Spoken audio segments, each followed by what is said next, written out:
Hello friends, sir মার্টি বলছেন। High Chris, বন্ধুরা আপনার সঙ্গে সেন্টিমেন্ট নিয়ে থাকতে চায়।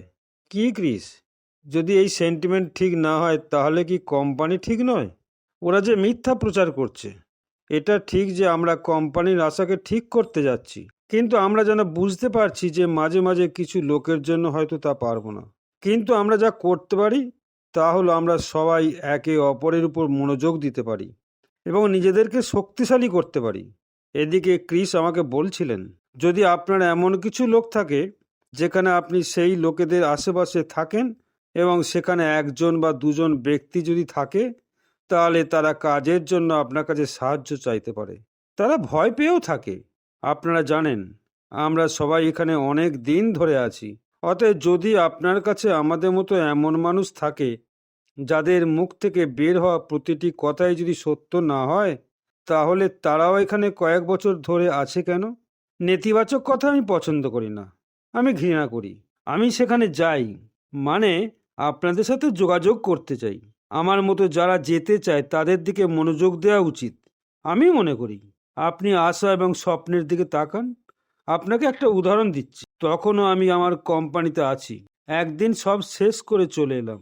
ভাবলাম, আমি কে, কি করব?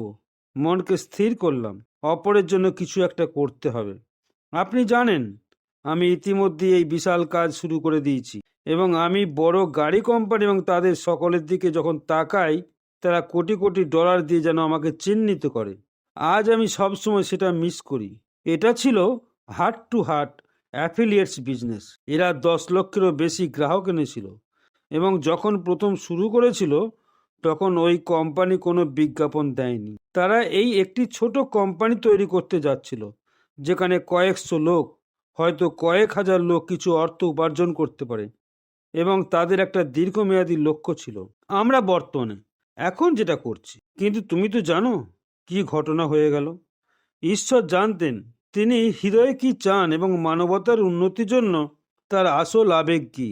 ঈশ্বর আমাদেরকে দ্বিতীয় ধাপে যেতে বলেনি, তৃতীয় ধাপে যেতে, চতুর্থ ধাপে যেতে বা একেবারে শুরুতে। কোনো কিছুর ধারণা কখনো আমাদের হয়নি। আমিও তো ছিলাম। ধারণাটা সম্পূর্ণ ভিন্ন ছিল এবং আমি ভেবেছিলাম এটা দুর্দান্ত হতে চলেছে। আমি ভেবেছিলাম অনেক বেশি মানুষ, তাদেরকে সঙ্গে নিয়ে আমরা পরিপূর্ণ। আমরা জানি, ঈশ্বরও জানেন, আরও বেশি মানুষ আছে যাদের এটা শুনতে হচ্ছে। বর্তমানে আপনিও যেন ভাবছেন অন প্যাসিভাস। আমরা স্বপ্নের ভিত্তি তৈরি করতে যাচ্ছি। তুমি তো ছিলে গড, বোধহয় বলেছিলে যে এটা সহজ কাজ হবে না, কিন্তু তুমি একই রকম চিন্তা ভাবনা সম্পন্ন মানুষদেরকে নিয়ে একটা ভিত্তি তৈরি করেছিলে।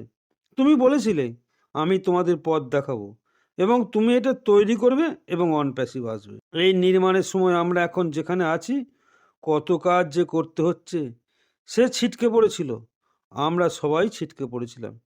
ক্রিস যেমন বলেছিল, যখন আমরা গল্পটি শুনি, টিস্যু কাগজের বাক্স নিয়ে এসো, চারিদিক থেকে নোংরা এসেছে, চারপাশ দেখুন।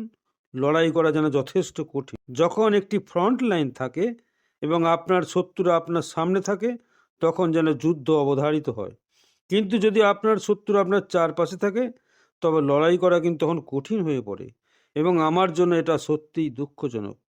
কিছু শত্রু, আমাদের অংশের কিছু মানুষ, পরিস্থিতির উন্নতি করতে দেয়নি। আমি এটা বলছি যা তোমার উপর যেন আঘাত করে। তুমি যদি হাল না ছাড়ো, তাহলে তোমাকে আরো শক্তিশালী করে তোলে। আমি বিশ্বাস করি। তাহলে অনপ্যাসিভ কতটা শক্তিশালী সে আসছে। ধন্যবাদ। লাইভে মাটির আত্মকথা।